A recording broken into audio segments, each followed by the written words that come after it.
There's growing outrage this morning after this happened exactly 24 hours ago. ICE agents jumping out of the back of this rental truck and vans as well, and then detaining dozens of day laborers and street vendors from a Home Depot in Westlake.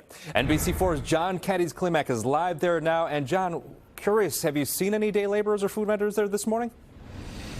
You know, I don't believe so. I know for sure we haven't seen any street vendors around, but I will tell you that as we're in this parking lot and you see big trucks showing up, dropping off deliveries and such, I think there are people just watching these trucks and thinking, is that really that type of truck? Why are these trucks in here doing certain things at certain times? That's part of the fear as a result of what happened yesterday with that Penske truck that these ICE agents used. But the big question now, and there's a lot of headbutting over this, is whether or not what happened yesterday was legal to do. And it brought a lot of people out again last night.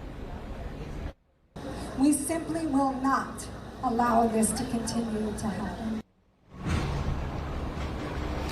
Yeah, protesters voicing a new level of outrage after celebrating the Ninth Circuit decision to cut back on what immigration agents could legally do when making arrests of undocumented immigrants. This was a huge blow to them, and they worry that it proves the Trump administration will stop at nothing to continue its operations. It comes after federal agents moved in on the Westlake Home Depot yesterday wearing tactical gear, face masks.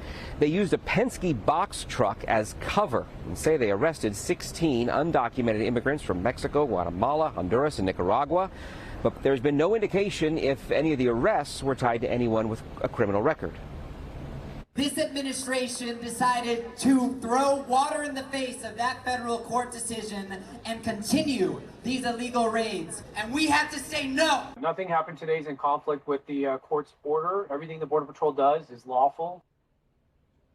Now, that last voice you just heard was the U.S. attorney for this area, but constitutional law experts say unless there's something else involved in these arrests, there will likely be a very strong case that the federal government messed up on this one. And the reason for that is because of the federal judge who just last week said there are 4 things that you can't assume when doing these types of operations. You can't assume that somebody is undocumented simply because of the language that they're speaking, by their ethnicity, where they're located at the time, meaning here in a parking lot where a lot of times day workers do show up here to look for work, or the 4th one being you can't stop them because they're doing the work that they're doing. So all of that is being taken into account as to whether or not what happened yesterday was legal or not. It's possible that those who were arrested, if this flows through the courts, could be released on the grounds that they were arrested unlawfully.